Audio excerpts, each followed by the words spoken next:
Jadi Pak Yosef itu selama persidangan nggak ada catatan baiknya, sedikit lah. Berbelat-belit, tidak mengakui perbuatan. Ya kan logika sederhananya bagi orang awam dengan fakta seperti itu kan tuntutan mati dong Pak. Yang mengherankan kenapa tuntutannya tidak hukuman maksimal. Iya. Ya kan? Kalau yakin pasal 340 dengan tidak ada hal yang meringankan di Iya, situ, seolah-olah berbelat-belit. memberatkan semua, tetapi jaksa seolah-olah tidak yakin dengan menuntut menghilangkan dua orang manusia. Iya. Nyawa Sekaligus manusia, sekaligus. brutal. Ya, brutal. Bikin gaduh seantara negeri. Ya, bikin gaduh Iya. dari mulai tingkat kecamatan sampai Republik Indonesia. Gitu kan? Jadi saya pikir ya cukup surprise Iya. buat kami karena kami berpikir sejak awal jaksa akan tetap subjektivitas dengan perkara ini dan akan menuntut maksimum. Oke. Betul, Rosidin tidak pernah melihat ketika menutup warnet jam 9 tidak pernah melihat Pak Yosef. Itu di persidangan dibuka. Di persidangan itu Oke. disampaikan. Oke. Itu yang fakta yang pertama. Bahasa dalam ruang sidang itu tidak pernah melihat Pak Yosef dengan Danu ada di tempat pecel lele. Kalau memang Pak Yosef pelakunya enggak, celana yang dipakai pada saat itu adalah celana putih. Ya. Kalau memang Pak Yosef pelakunya, kenapa darah itu cuma ada di bajunya saja? Satu buah kaos hitam lengan abu-abu milik Danu. Oke. Terdapat bercak darah dari dua individu berjenis kelamin laki-laki yang tidak dapat ditentukan karena ketiadaan pembanding DNA. Itu yang pertama. Terus yang kedua, dalam karpet mobil Alphard, profil DNA dari bercak darah pada karpet berasal dari lebih dari satu individu. Oke. Salah satu individunya adalah Tuti Suhartini dan individu lainnya berjenis kelamin laki-laki yang belum diketahui karena ketiadaan pembanding DNA. Artinya ketiga. Itu pelakunya berarti.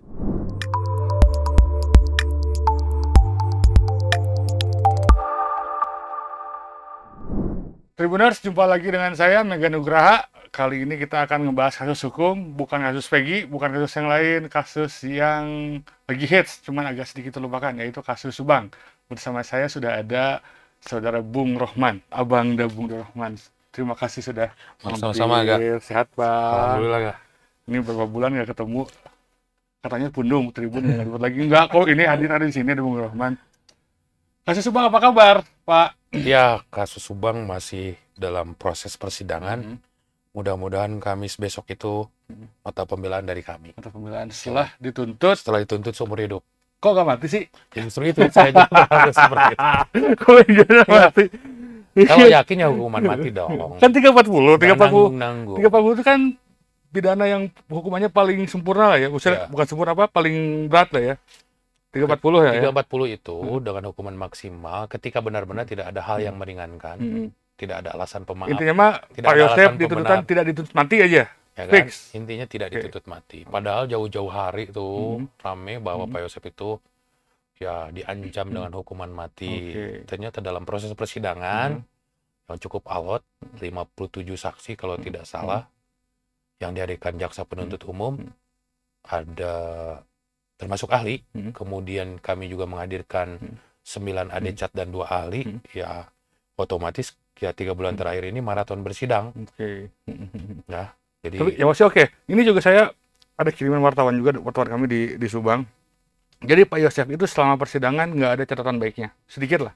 Berbelat-belit, tidak mengakui perbuatan. Ya kan logika sederhananya bagi orang awam dengan fakta seperti itu kan tuntutan mati dong Pak, harusnya. Ya, maksudnya logikanya lah ya. Gitu, tapi terbebas dari tuntutan mati. Bisa mungkin Bung Rohman beri gambaran sedinamis apa sih persidangan yang ada selama kemarin? nah, persidangan ini memang dari awal juga mulai buat saya cukup menarik perhatian. Pertama, di awal persidangan yang sidang Aspidum Kejati Jawa Barat. Oh, Aspidum. Oke. Dihadiri Dirkrim yang lagi hits Pasuruan juga. Pasuruan. Dia persidangan di awal. Ya kan? Lama-kelamaan sampai kemarin persidangan tidak dihadiri lagi oleh jaksa-jaksa dari Kejati Jabar. Hanya yang ketiban pekerjaan itu adalah Kejari Subang saja. Hanya ada 3 orang. Bahkan sempat persidangan 1 orang jaksanya. Ya kan? Nah, dari situ mulai menurun nih, mulai dari Aspidum yang hadir, jaksa-jaksa Kejati, sampai akhirnya hanya meninggalkan 1 orang, jaksa muda dari Kejari Subang untuk bersidang. Itu cukup menjadi pertanyaan juga. Kenapa di awal ini perkara begitu rame, di akhir-akhir perjalanan persidangan, bahkan menjelang saksi-saksi kunci, kok tidak dihadiri oleh jaksa-jaksa yang senior. Itu yang pertama. Keduanya, bahwa ini persidangan cukup unik juga. Hakim memisahkan persidangan Pak Yosep dengan persidangan Danu dalam 2 persidangan yang berbeda. Dengan nomor yang berbeda dan persidangan yang berbeda. Jadi cukup menarik. Artinya, tetap majelis hakimnya sama. Jadi besar kemungkinan apa yang terjadi di persidangan Pak Yosep itu akan berbeda dari apa yang terjadi dalam persidangan Danu. Oh, iya, 2 berkas ya berarti. 2 berkas. Tapi dengan majelis hakim yang sama. Dan yang luar biasanya lagi, dan ini baik sekali, ketika saksi-saksi yang dihadirkan diperiksanya satu-satu. Tidak ada yang digabungkan. Artinya baik kami, baik hakim, jaksa penuntut umum maupun kami sebagai penasihat hukum jauh lebih leluasa melihat persidangan itu, menggali fakta-fakta di persidangan. Itu yang dinamika yang terjadi sampai akhirnya dari sekian banyak saksi yang dihadirkan, kami pun menghadirkan ada cat. Baik saksi-saksi yang pernah hadir di sini juga, ada Padil Ramdan, ada tukang serabi, tetangganya, itu kami hadirkan, plus 2 ahli. Salah satunya adalah kami hadirkan juga ahli psikologi forensik, Reza Dagiri ya. Nah, disitulah ada dinamika memang di situ, ya kan? Kalau berbicara yang tadi, termasuk sumber dari kontributor, itu sumbernya dari tuntutan. Tidak heran kalau buat saya. Yang mengherankan kenapa tuntutannya tidak hukuman maksimal. Ya kan? Kalau yakin pasal 340 dengan tidak ada hal yang meringankan di situ, seolah-olah memberatkan semua, tetapi jaksa seolah-olah tidak yakin dengan menuntut. Mungkin ini kali supaya tidak melanggar HAM. Kan ada ratifikasi. Itu bukan masih banyak hari ini yang dituntut hukuman mati kalau memang terbukti dan yakin. Masih banyak. Itu kan mungkin sisi baiknya mungkin. Yang kedua, mungkin saya melihat bahwa tuntutan hukuman seumur itu ya mungkin pilihan yang aman lah buat jaksa penuntut umum. Nah, tapi ya buat kami tim penasihat hukum ya kena jadi heran juga kan. Saya berpikir dari awal ketika kondisinya seperti ini, jaksa akan menuntut hukuman mati. Tapi ya alhamdulillah kemarin tuntutannya adalah tuntutan hukuman seumur hidup. Kan 340 itu maksimal pidana mati. Ya. Ke bawahnya lagi seumur hidup. Ya, 20 dan paling bawah 20 tahun penjara. 20 tahun penjara. Jadi kalaupun misalkan seandainya lewat dari seumur hidup berarti 20 tahun. Ya, kurang lebih seperti itu. Tapi balik lagi Mas, kan tidak disebutkan minimal. Ketika hakim memiliki keyakinan kan hakim bisa saja menerapkan hukuman itu dengan keyakinannya. Bisa di bawah 20? Selesai enggak lah. Ya, balik lagi. 2 alat bukti dengan keyakinan hakim. 2 alat bukti dan keyakinan hakim. Nah, sekarang itu kan setelah kemarin tuntutan berarti sekarang lagi nyiapin pledoi. Ya, kami cukup banyak waktu juga kami mempersiapkan konstruksinya karena tuntutan kemarin sempat ditunda 3 minggu. Jadi minggu pertama tidak ada, minggu kedua tidak ada, baru yang minggu ketiga dibacakan tuntutan itu. Kami jauh-jauh hari sudah mempersiapkan, kami sudah berpikir bahwa dari awal ini tuntutannya akan maksimal. Sudut pandang kami dan jaksa memang berbeda. Jadi sudah ngerasa maksimal, ya, maksimal lah kayaknya. Ini ya subjektivitas jaksa kan seperti itu. Dia akan mempertahankan harga dirinya melalui tuntutan. Karena di awal dia sudah mendakwa 338, 340, otomatis, ya kan? Otomatis apapun yang terjadi dia akan mengambil itu. 340, tapi ternyata 340 yang terberat. Nah, tadi saya sempat spill juga nih pledoinya itu kira-kira membebaskan terdakwa dari segala tuntutan. Begini, keras. Dalam persidangan ketika pemeriksaan terdakwa dilakukan, ya, terdakwa itu sampai detik terakhir pemeriksaan terdakwa membantah semua keterangan Danu. Sampai persidangan terakhir. Lepas dari adanya subjektivitas baik dari pihak penyidik, penuntut umum maupun masyarakat luas. Posisi saya adalah bekerja untuk klien saya secara profesional. Ketika klien kami membantah semua keterangan dan tuduhan Muhammad Ramdhanu sebagai satu-satunya saksi yang menuduh Pak Yosep, ya kan? Tentunya kami akan mengikuti apa yang menjadi keinginan klien kami. Itu satu. Kedua, ternyata dalam fakta persidangan kami menemukan hal yang bertolak belakang dengan apa yang ada di BAP, apa yang ada di tuntutan, di dakwaan, di tuntutan dengan fakta persidangan. Perlu Mega ketahui, itu tuntutan isinya sumbernya kebanyakan dari BAP, bukan dari fakta persidangan. Banyak fakta persidangan yang oleh jaksa penuntut umum itu diabaikan, tidak dituangkan dalam BAP. Karena jelas banyak sekali hal yang meringankan. Jadi itu subjektif memang tuntutan, nggak jadi masalah, memang harusnya seperti itu. Kalau misalnya tuntutan, karena memang sejarahnya juga tidak ada jaksa menuntut dengan segala keringanan gitu nggak kan. ada kan. Tidak ada, Pasti apalagi maksimal lah, ya. mereka akan melakukan ya untuk menjaga harga diri dan kehormatan lembaganya yang memang tugasnya seperti itu. Apalagi kan korbannya 2 orang, Ya. anak dan ibu. Betul. Kan anak kandung, Anak istri, kandung dan istri. sah. Ya kan? Ya kan? Jadi bagaimanapun nggak juga. mati. Nah, Ini bukan kodain orang mati, cuman itu tadi ya secara konstruksi ya Pak ya. ya. Ini konstruksi peristiwanya Pak Yosep ini katakanlah menurut dakwaan ngabisin Bu Tuti, Ya. istrinya, Ya. kemudian menghabisin anaknya, anak kandung. Anggaplah cerita yang ada dalam tuntutan itu benar. Idealnya kan memang hukumannya Mati lah. Ya kan kalau misalkan ternyata yang korbannya bukan menghilangkan sendiri. kalau betul ya, menghilangkan 2 orang manusia. Iya. Sekaligus. Brutal. Ya, brutal. Bikin gaduh seantero negeri. Ya, bikin gaduh Ya. dari mulai tingkat kecamatan sampai Republik Indonesia. Gitu kan? Jadi saya pikir ya cukup surprise buat kami karena kami berpikir sejak awal jaksa akan tetap subjektivitas dengan perkara ini dan akan menuntut maksimum. Nah, ini mungkin ini apa ya? Variabelnya itu dulu yang bikin kaget. Nah, ketika saya sudah baca tuntutannya, tuntutan sudah baca, terus kemudian keterangan sejumlah saksi di persidangan juga sudah saya baca di tuntutan yang saya terima, gitu. Ada beberapa hal yang berbeda bertolak belakang.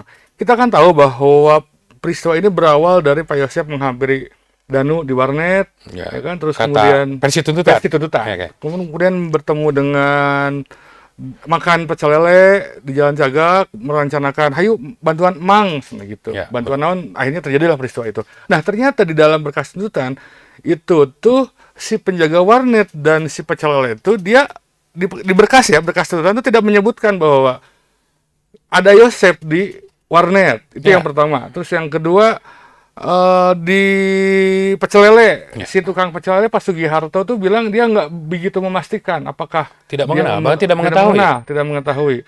Begitupun juga dengan Rosidin penjaga warnet, dia tidak menyebutkan nama Yosep di warnet. Seperti kita ketahui kemarin kan ada rekonstruksi kan, Pak Yosep bertemu dengan Ganu di warnet, tapi di kesaksian penjaga warnet dan pecel lele itu justru tidak ada.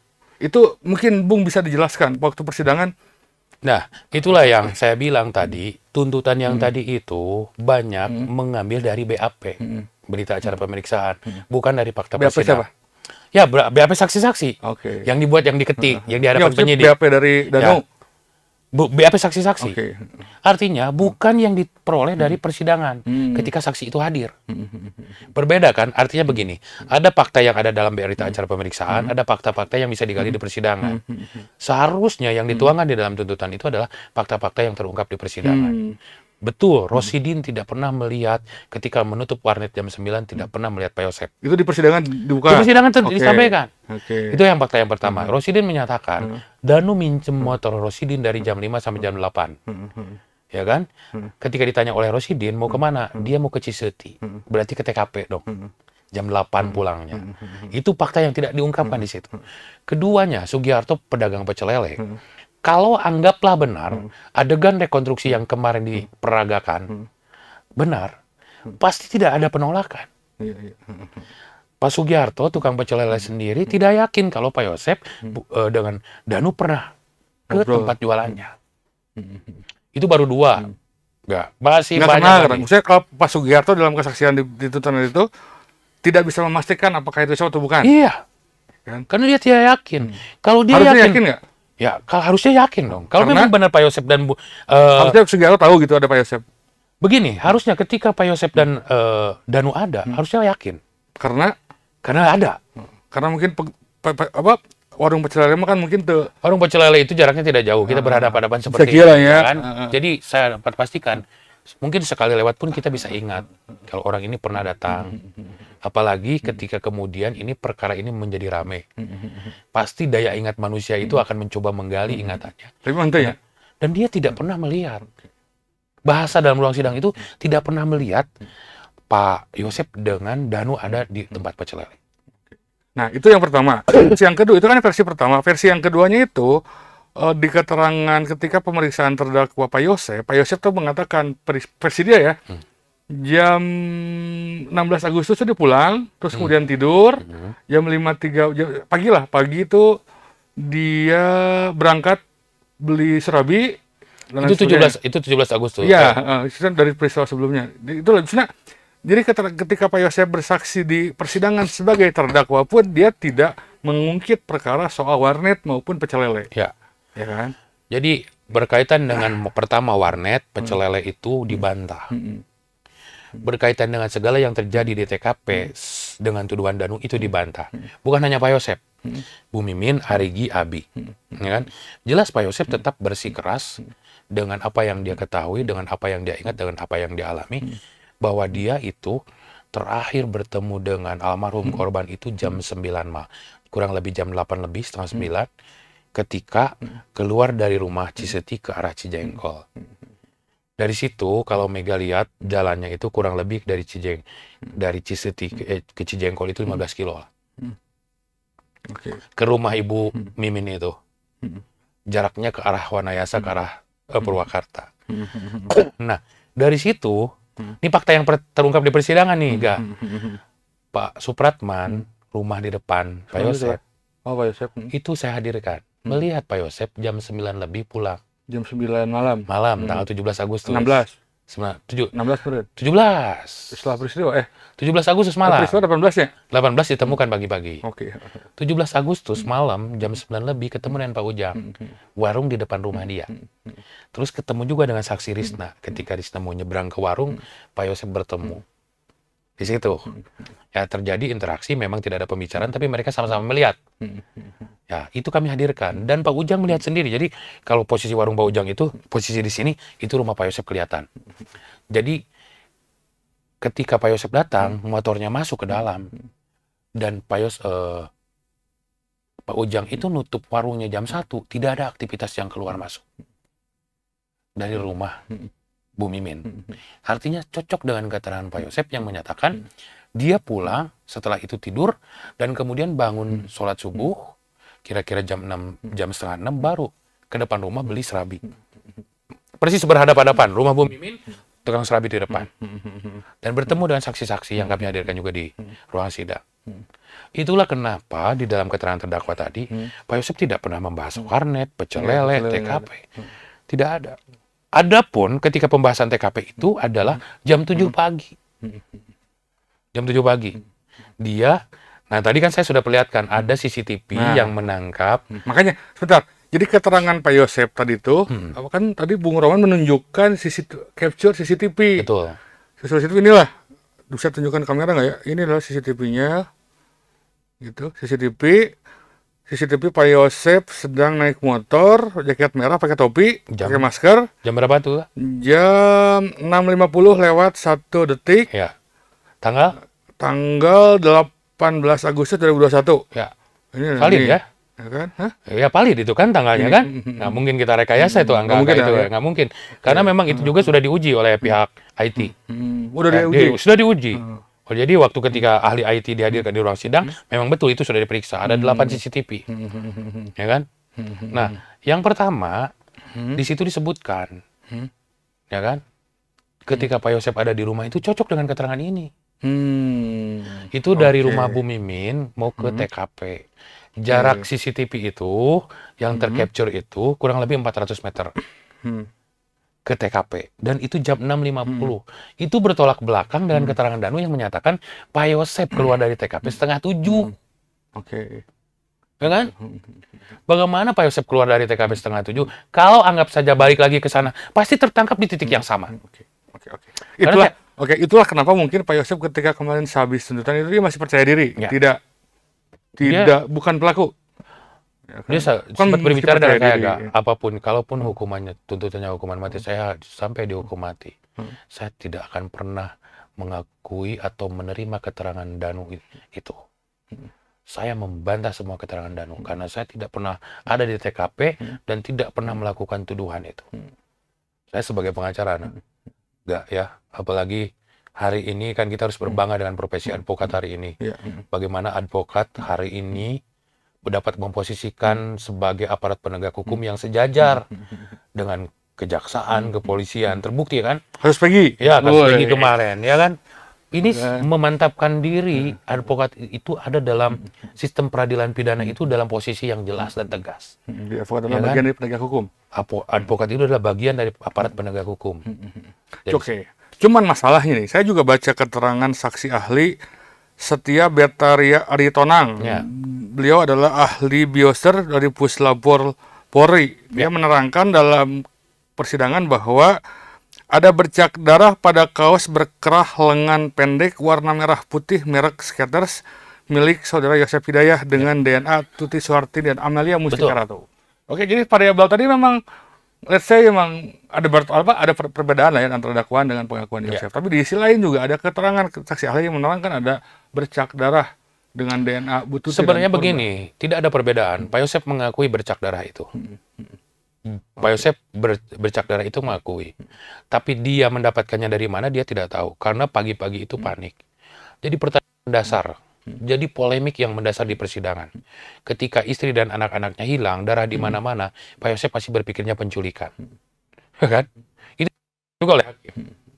Dia akui di ruang persidangan, saya panik. Saya menjaga pikiran kalau istri dan anak-anak saya tidak apa-apa. Ya kan? Itu ceceran darah ada di mana-mana. Nah, ceceran darah itu, tadi saya sudah perlihatkan juga ke Mega ada kondisi bak.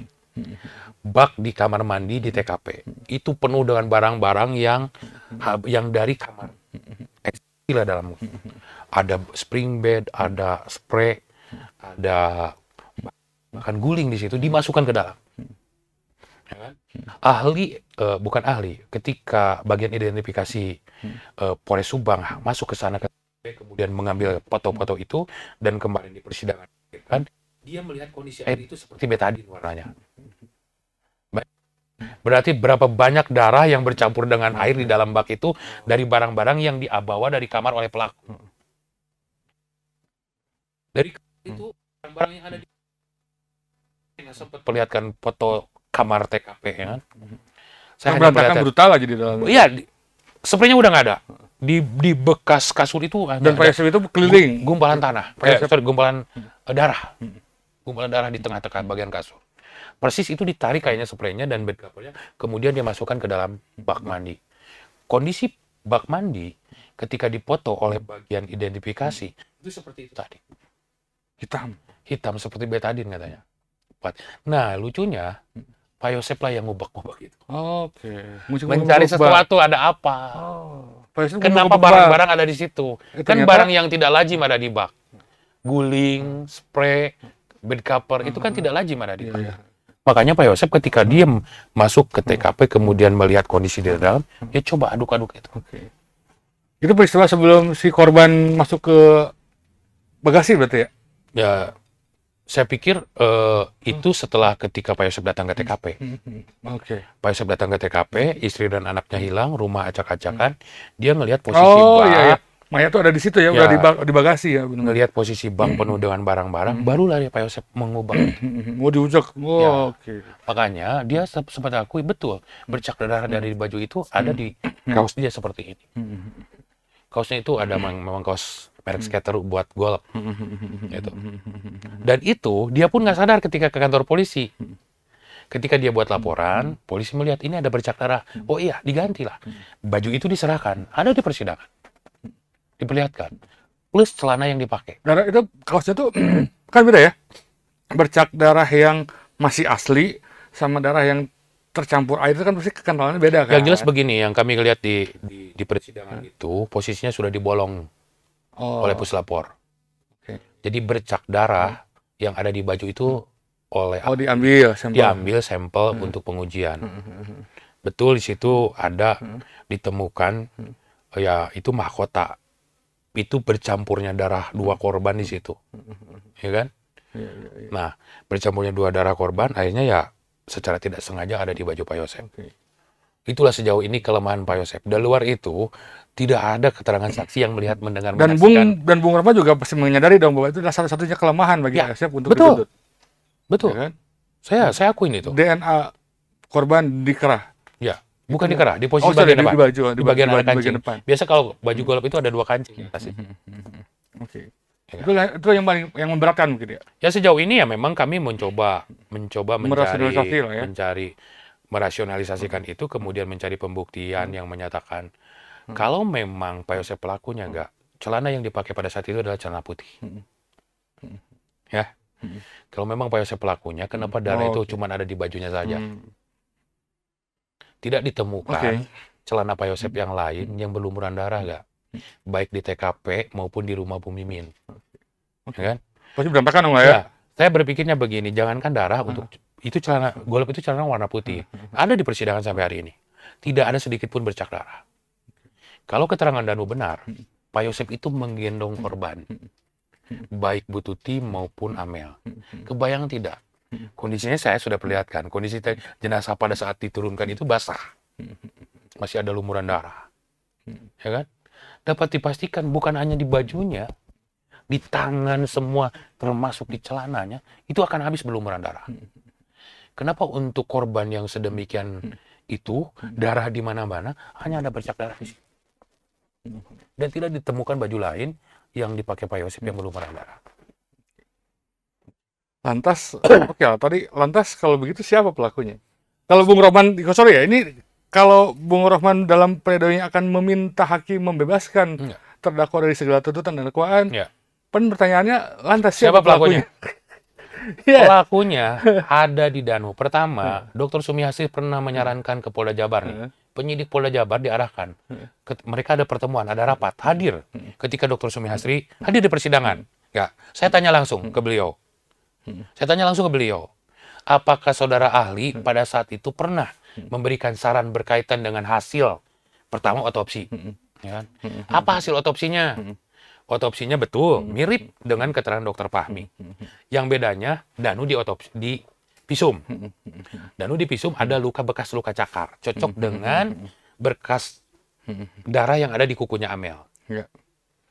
Saya langsung tanya Dokter Sumihasri, terus apa lagi yang ditemukan? Ahli menyarankan Polda Jabar untuk mengejar DNA asing. Nah, sebentar, saya bacain dulu nih. Ada hasil dari Aritonang itu ya tadi? Ya, Setia Betaria Aritonang. Ada satu buah kaos hitam lengan abu-abu milik Danu. Terdapat bercak darah dari 2 individu berjenis kelamin laki-laki yang tidak dapat ditentukan karena ketiadaan pembanding DNA.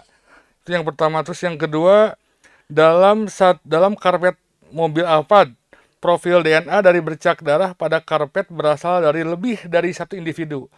Salah satu individunya adalah Tuti Suhartini dan individu lainnya berjenis kelamin laki-laki yang belum diketahui karena ketiadaan pembanding DNA. Artinya ketiga. Itu pelakunya berarti? Ketidakadaan pembanding ini, artinya 3 DNA ini sudah dicocokkan dengan Pak Yosep, dengan Ari, kan laki-laki ya. Dengan Pak Yosep, dengan Arigi, dengan Abi. Bahkan dengan Yuri sekalipun. Itu tidak cocok. Ya kan? Pertanyaannya begini, kenapa polisi tidak bersikeras mengejar DNA yang Danu? Itu Dr. Sumihasri. Baik secara langsung saya dengar di persidangan, maupun saya lihat di podcastnya Deddy Corbuzier, dia menyampaikan, dia menemukan itu petunjuk yang diberikan kepada Polda Jabar untuk dikejar. Alih-alih mengejar DNA itu, malah menerima pengakuan tersangka Danu, kemudian memberikan fasilitas justice kolaborator terhadap Danu. Itu Dirkrim yang memberikan fasilitas itu. Pasuruan? Ya. Kemarin pagi juga? Ya, ya silakan teman-teman. Ya. Orang nanya. Enggak, memang. Yang pertama kali, yang saya berhadapan langsung itu dengan Pasuruan. Baik dalam penyidikan langsung, maupun dalam rekonstruksi. Pola yang sama juga diterapkan ke Peggy. Dia mendengar keterangan tersangka, kemudian akhirnya seperti ini. Tapi kan mungkin dalam kasus Subang kan pertama keterangan si Danu. Ya, kedua memang ada petunjuk, oke lah. Kedua tadi petunjuk. Tapi pertanyaannya kenapa yang 3 orang tidak ditahan? Ya. Kalau memang benar Pak Yosep pelaku, ditetapkan tersangka Bu Mimin, Arigi, dan Abi seperti dalam tuntutan, bahwa Arigi punya peran, Abi punya peran, Bu Mimin punya peran. Kenapa sampai hari ini tidak ditahan? Ya kan? Kan ini 340. Nah, coba Mega cari referensinya atau beritanya, pernah ada tidak seseorang yang disangkakan pasal 340 tapi tidak ditahan? Pernah ada nggak? Itu coba dicek dulu. Ya kan? Redang. Oke. Jadi sampai hari ini saya bingung nggak? Waktu itu saya meminta kepada penyidik Pak Kanit tahan ini. Tahan Bu Mimin Arigi Abi. Saya khawatir kalau dia tidak ditahan akan terjadi kekerasan. Ya kan? Yang alhamdulillah tidak terjadi pada akhirnya. Kami itu pada saat penetapan tersangka, kami itu sudah bawa baju, Kak. Karena kami sudah yakin Pak Yosep, Bu Mimin Arigi Abi itu ditahan. Kami tidak mengajukan penangguhan penahanan. Kalau memang Pak Yosep hanya tersangka, kemudian pasalnya coba baca ada 5556 kan? Ya, ada turut sertanya kan? Turut serta. Ada perbuatan berlanjutnya ada turut sertanya kan? Kenapa tidak ditahan aja sekalian? Nantang berarti ditahan. Ya silakan aja kalau memang dua alat bukti itu terpenuhi. Ya kan? Buat kami bersidang itu kan sudah kami lewati. Tapi bentar, Bang. Tadi soal pemeriksaan bukti DNA itu memang perlu di-clearkan. Jadi dua bukti tadi itu merujuk pada Mr. X. Ya. Fix ya? Ya Mr. X. Oke. Itu kan yang di baju Danu, itu 2 jenis kelamin laki-laki. 2 orang. Di sumbernya dari darah. Coba baca lagi. Pertama, terdapat bercak darah dari 2 individu berjenis kelamin laki-laki. Ya, Oh kan? ya. Okay. Yang tidak dapat ditentukan karena ketiadaan pembanding DNA. Jadi pembandingan itu ketika si bercak darahnya diperiksa, ternyata dibandingkan dengan Danu, dibandingkan ada kurang lebih yang diperiksa itu kalau tidak salah di dalam hasil puslabor itu ada 8 orang yang diambil DNA ya. Si temuan itu tuh ya di kaos bukan hitam. Saksi-saksi yang diperiksa. Saksi-saksi yang diperiksa itu ada yang diambil DNA-nya. Dicocokkanlah dengan DNA itu, barangkali ada yang cocok. Kalau tidak salah dengan 8 orang ini tidak cocok. Jadi itu tuh bercak yang diperiksa di kaosnya si Danu. Ya kan? Terus kedua di karpet mobil. Alphard. Itu laki-laki juga sama. Yang kedua, profil DNA dari bercak darah pada karpet berasal dari lebih dari 1 individu. Salah satunya individunya adalah Tuti Suhartidi dan individu lainnya berjenis kelamin laki-laki yang belum diketahui. Ada 3 laki-laki yang identitasnya belum diketahui, baru diketahui DNA-nya. Dari beberapa orang, kurang lebih 8 atau 10 orang, saksi yang diperiksa waktu di Polres maupun di Polda, itu sudah diambil sampelnya, baik dari kuku, rambut maupun darah. Kebanyakan dari darah. Dan itu dicocokkan dengan 3 orang itu, tidak ada yang cocok. 3 orang sama. Oh, oke. Yang 3 DNA ini nggak cocok. Pak Yosep tidak cocok. Yoris tidak cocok. Danu tidak cocok dengan Danu sendiri. Berarti di luar Danu. Dengan Arigi, dengan Abi pun tidak cocok. Nggak cocok itu. Tidak cocok. Artinya, peluang 3 DNA ada di 280 juta penduduk Indonesia. Laki-laki. Ya kan? Benar nggak? Di luar yang terperiksa hari ini. Itulah kenapa petunjuk DNA itu tidak dilakukan karena terlalu lama. Emang tes DNA gitu kan orang-orang itu kan pasti polisi mungkin punya sampel darah atau gimana, orang-orang itu kan biasanya memang darah, gitu. Waktu saya di persidangan ada beberapa cara. Pertama dari tempelan sidik jari dari keringat seperti ini, tempelan keringat seperti ini bisa dari ujung rambut, akar rambut.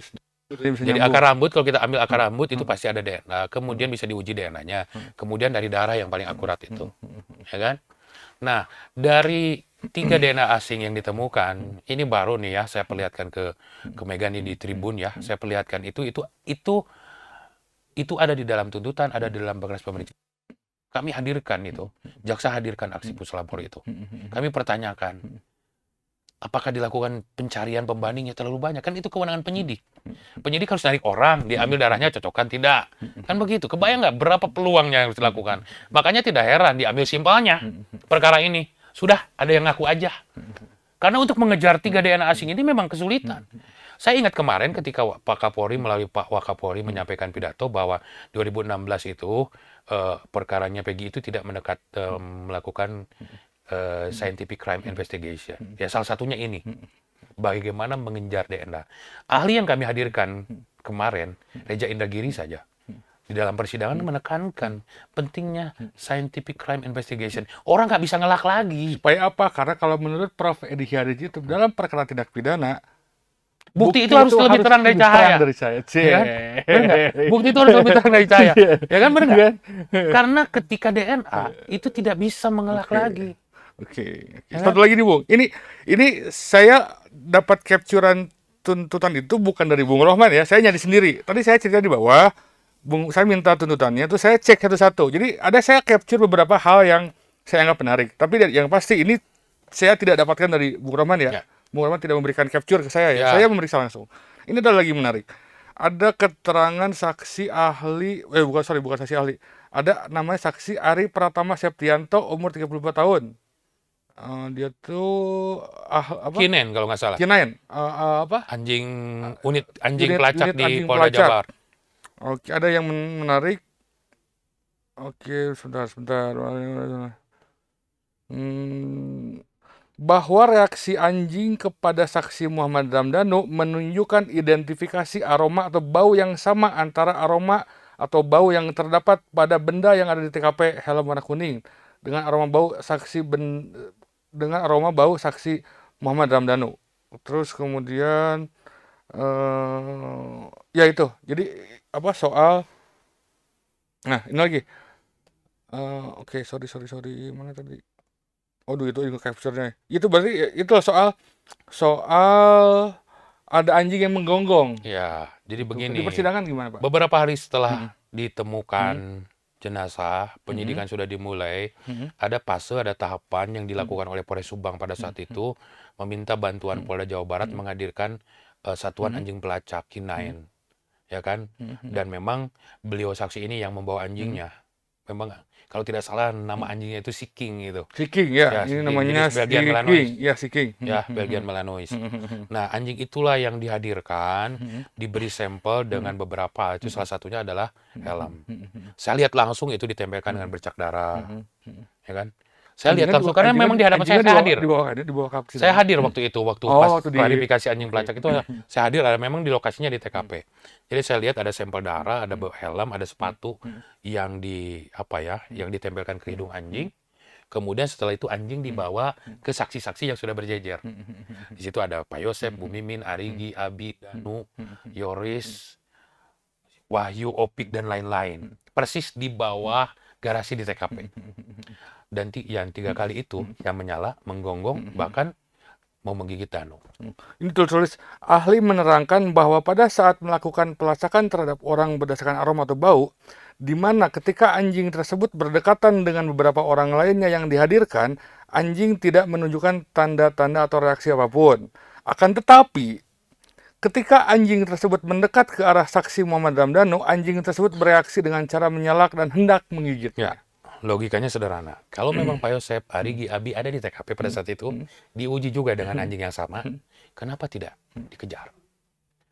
Karena menurut keterangan Danu, Arigi mengeksekusi, dan Abi mengeksekusi, menggotong dari tempat, dari kamar ke kamar mandi, menarik dari kamar mandi ke belakang mobil, ya kan? Kemudian Pak Yosep menggendong sendiri itu jenazah Amel katanya. Ini versi keterangan Danu. Kenapa tidak didengus oleh anjing karena bau darah itu? Karena kan ini sudah jadi petunjuk harusnya dari awal. Bahwa Pak Yosep, Arigi, dan Abi tidak pernah ada di TKP. Yang jelas, bahkan Yoris pun tidak ada di TKP. Karena Yoris tidak dikejar oleh anjing itu. Yang jelas-jelas ada di TKP ya Danu. Cocok dengan 2 DNA asing di bajunya, 1 DNA asing di karpet. Itu 3 orang laki-laki. Ya, tadi di baju laki-laki 2 orang, di karpet 1 laki-laki. Tidak cocok nih antara 3 orang ini. Kan kalau idealnya kalau memang ditemukan 3 orang tinggal dicocok-cocokkan, sama nggak DNA-nya? Enggak. 2 di baju Danu, 1 di karpet itu tidak cocok, semuanya laki-laki. Enggak. Jadi saya yakin kenapa saya di dalam nota pembelaan itu tetap bersikeras membantah semua keterangan Danu, membantah dakwaan dan tuntutan jaksa. Karena Pak Yosep pertama tidak pernah ada di TKP, Bu Mimin tidak pernah ada di TKP, Arigi dan Abi pun tidak pernah ada di TKP. Dan kami hadirkan saksi-saksi yang meringankan. Berapa orang meringankan, Pak? Yang Padil dan Ramdan pernah di sini. Pernah ada di sini juga, pernah diambil keterangan, ngobrol-ngobrol juga di sini. Mungkin tidak orang-orang sepolos itu memberikan keterangan seolah-olah rekayasa. terlalu berisiko untuk menyelamatkan temannya untuk memberikan keterangan seperti itu. Bahkan ketika penyidikan akhirnya pun dia mengaku, dia ditekan, ya kan, diinjak kakinya oleh penyidik. Itu dia sampaikan. Jadi terlalu tidak mungkin kalau misalnya Fadil dan Ramdan merekayasa cerita bahwa pada saat itu memang dia bersama Arigi. Sampai jam 9 pagi tanggal 18. Main game. Tidur di kamar itu. Abi ada di rumah, Bu Mimin ada di rumah. Pak Yosep ada di rumah. Jadi ya kami tetap berkeyakinan bahwa seperti yang kami yakini dengan fakta persidangan, yang kami yakini dengan keterangan-keterangan saksi, yang kami yakini dengan barang-barang bukti. Danu menyatakan bahwa Pak Yosep keluar dari TKP jam 6:30. Sementara tertangkap CCTV jam 6.50. Udah beda 20 menit. Oh iya. Dan 30, itu pun iya. berbeda arah. Datangnya Pak Yosep dari Cijengkol, bukan dari Ciseti. Ya kan? Oke. Itu dan banyak lagi kejanggalan-kejanggalan yang insya Allah nanti kami tuangkan di dalam pledoi hari Kamis. Oke, itu Tribuners. Tapi saya tadi tertarik dengan kalimat pembuka awal. Soal fakta Bu Tuti itu adalah istri Pak Yosep. Betul. Amel adalah anak kandungnya yang dirawat, Ya. dibesarkan, dibayi sampai besar. Kalaupun ceritanya dibunuh, Ya. kenapa nggak mati? Kita tunggu di persidangan. Ya, saya pikir begini, saya kasih sedikit ini ya. Dari persidangan itu yang Pak Yosep sampaikan, kalaupun misalnya terjadi pembunuhan, menyuruh Arigi anak tirinya membunuh anak kandungnya itu bukan satu hal yang masuk akal. Makanya saya meyakini apa yang di persidangan itu, keterangan Pak Yosep itu benar adanya, didukung dengan keterangan saksi-saksi. Rekayasa ini, saya melihatnya rekayasa sejak awal. Dari mulai penetapan tersangka, kemudian berita acara, kemudian berkasnya P21 ini rekayasa. Kenapa? Tidak ada kesesuaian. Dan satu lagi, alat yang digunakan, baik stick golok maupun katanya golok, itu tidak pernah ada di ruang sidang. Oh, tidak dihadirkan? Tidak ada. Bukan tidak dihadirkan, tidak ada. Tidak. Sementara visum itu jelas kekerasan tumpul. Okay. Danu menyatakan itu ada golok. Danu diminta oleh Pak Yosep untuk mengambil golok. Kalau luka akibat benda tajam itu di dalam visum berarti ada luka tajam gitu ya? Luka tajam. Okay. Kalau di visumnya nanti saya perlihatkan, itu kekerasan tumpul. Itu kalau tidak salah, kalau di tuntutan juga ada. Semuanya adalah kekerasan tumpul.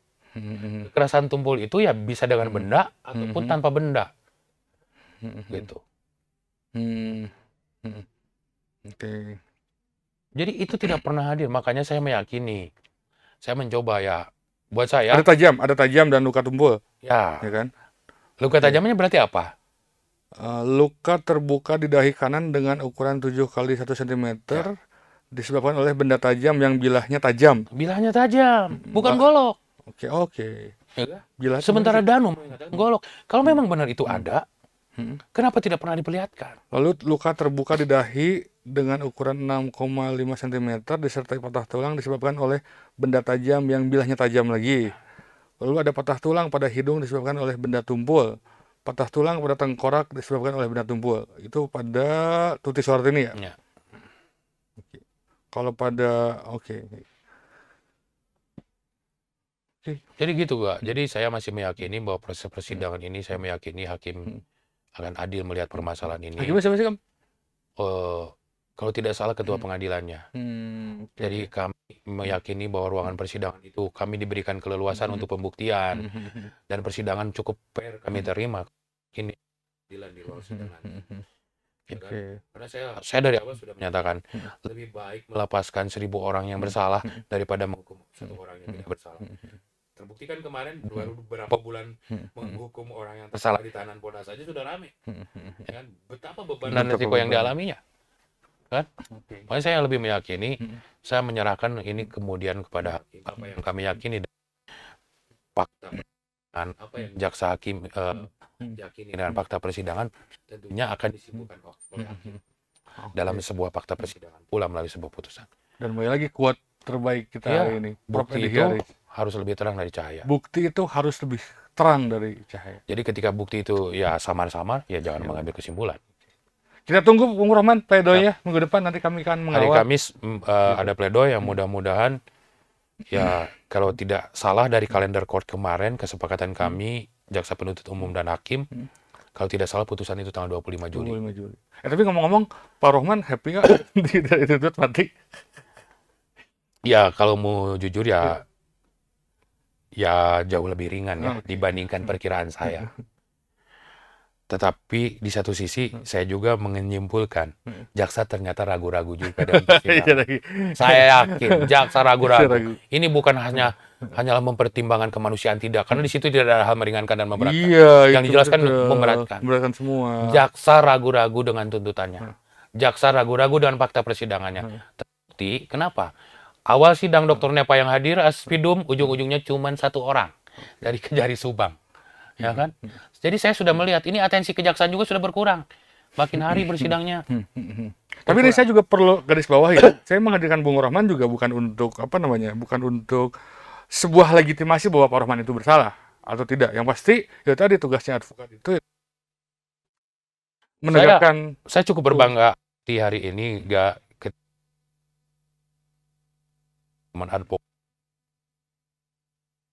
Saya meyakini hari ini bahwa sebagai advokat, bahwa kolega saya, sesama advokat yang kemarin berjuang begitu luar biasa di kasus Peggy, lihatkan diri jati diri advokatnya.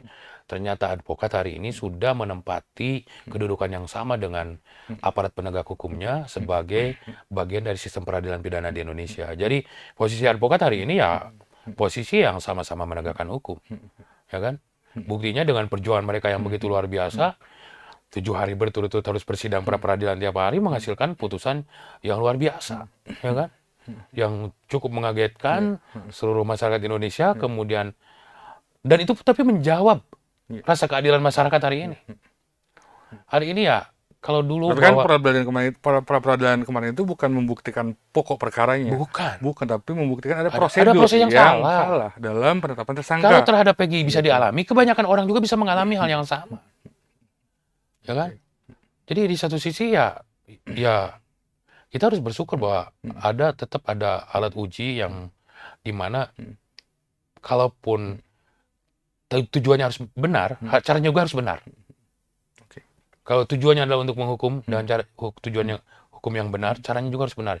Jangan sampai maksudnya benar, caranya salah. Dan yang kemarin ya caranya salah. Ya kan? Dan saya melihat ini perjuangan teman-teman ya. Saya bisa berbagi, saya berbangga sekali dengan teman-teman advokat. Makanya cepat-cepat jadi advokat gak enak gitu. Ya pelantikan. Ya kan, jadi kondisi ini, ya ini sebuah kebanggaan hari ini. Advokat menempati posisi yang cukup ideal dalam penegakan hukum di Indonesia. Jadi jangan subjektif juga. Advokat itu bukan membela kesalahan. Karena ini edukasi juga Kak. Ini memang harus edukasi. Lagi-lagi kita harus mengedukasi masyarakat. Posisi advokat itu tidak serta-merta kemudian dirinya itu adalah cerminan dari yang didampinginya, bukan. Hanya menempatkan posisi seseorang sesuai hukum. Kayak tadi misalkan ya, dari soal keterangan si Danu ke warnet, ternyata pemandingnya ada CCTV. Betul. Gitu kan, dan itu kan orang kan perlu dalam kondisi seperti itu. Jadi jangan subjektif dengan advokat. Kemudian ya hari ini ya memang sudah terbukti bahwa ada peran yang cukup sentral ketika advokat memiliki peran untuk menguji dan akhirnya berakhir dengan sebuah putusan yang luar biasa. Gitu. Oke. Ya. Oke, Tribuners, itu perbincangan fakta-fakta yang menarik di persidangan kasus Subang. Kita tunggu nanti pledoinya hari Kamis ya? Hari Kamis besok dan kemudian putusan tanggal 25 Juli. Semoga saja keadilan tetap ditegakkan, siapapun yang bersalah harus dihukum. Betul. Dan siapa yang tidak bersalah ya jangan dihukum. Betul. Ya kan? Gitu. Dan kalau memang belum yakin, ya mending melepaskan. Jangan seumur hidup. Ya. Cheers dulu lah. Udah, sampai ketemu lagi di next. Assalamualaikum. Download Tribun X sekarang. Menghadirkan lokal menjadi Indonesia.